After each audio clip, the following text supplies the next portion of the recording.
जिल्हा परिषद निवडणुकीमध्ये शाई वापरणार। जिल्हा परिषद निवडणुकीमध्ये मार्करचा वापर होणार नाही।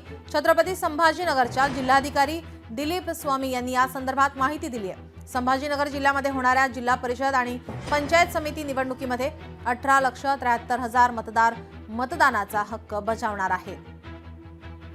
मार्कर पेनना वापरण्याच्या ज्या सूचना होत्या त्याच्यामध्ये महापालिकेमध्ये काही ठिकाणी शंका कुशंका निर्माण झाल्या होत्या। त्यामुळे आता जिल्हा परिषद निवडणुकीमध्ये जी पारंपरिक शाई जे आपण बोटाला लावायची तेच वापरली जाण्याची शक्यता आहे। आयोगाने तसं त्या दिवशी महापालिकेच्या निवडणुकीच्या दरम्यान घोषित केलेलं आहे आणि मला असं वाटतं की जिल्हा परिषद पंचायत समिती निवडणुकीमध्ये बाटली शाई येईल आणि ते बोटाला लावली जाईल। जिल्हा परिषद निवडणुका बॅलेटवर घ्या अशी मागणी आता नाना पटोले यांनी केलेली आहे। पत्र लिहून निवडणूक आयोग आणि मुख्यमंत्र्यांकडे त्यांनी मागणी केली आहे। लोकांचा मतदान प्रक्रियेवर अविश्वास आहे असं नाना पटोले यांनी म्हटलंय।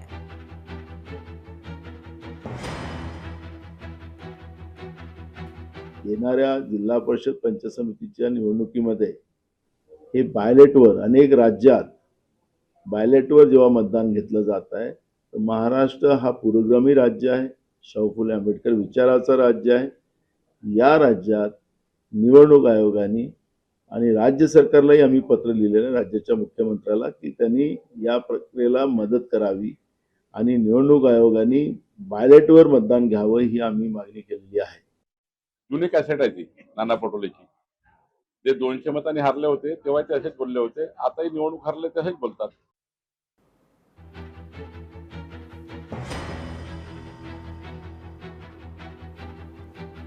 यावर दत्ता भरणे काय म्हणालेत आपण पाहूया।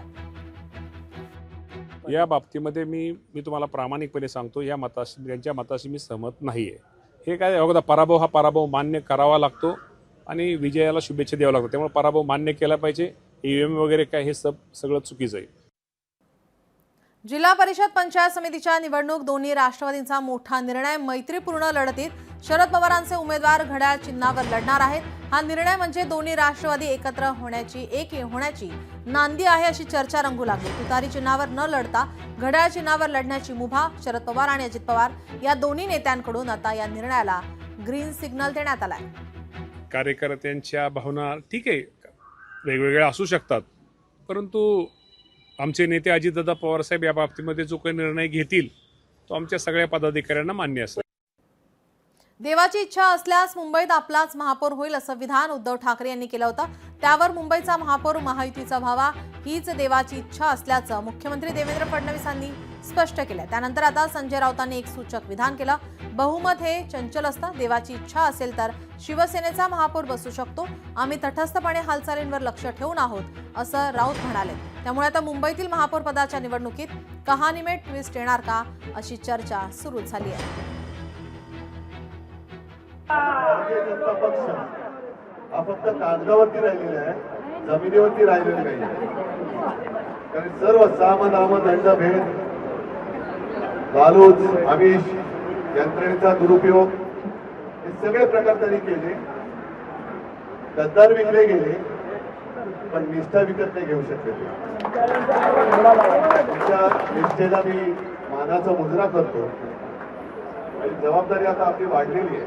आपला महापौर व्हायला पाहिजे हे तर स्वप्न आहेच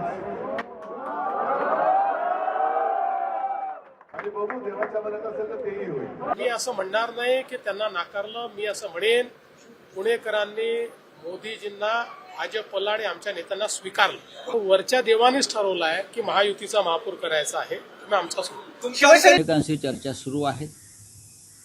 आम्ही सध्या तटस्थपणे या सगळ्या हालचालीकडे पाहत आहोत, पण पडद्यामागे बऱ्याच गोष्टी घडत आहेत आणि देवाची इच्छा असेल तर शिवसेनेचा महापौर बसू शकतो। ऐतिहासिक सत्य सांगतो, तुमचं बहुमत किती मोठं असू द्या किंवा छोटं असू द्या, बहुमत हे चंचल असतं, हे लक्षात घ्या। बहुमत हे चंचल असतं, पाऱ्यासारखं, ते इथून तिथे तिथून ते कधी सरकू शकतं। हा एक खांबी डोलारा मोदींच्या करंगळीवरती उभा आहे। लोकशाही मराठी ऐका, पहा, जागरूक रहा।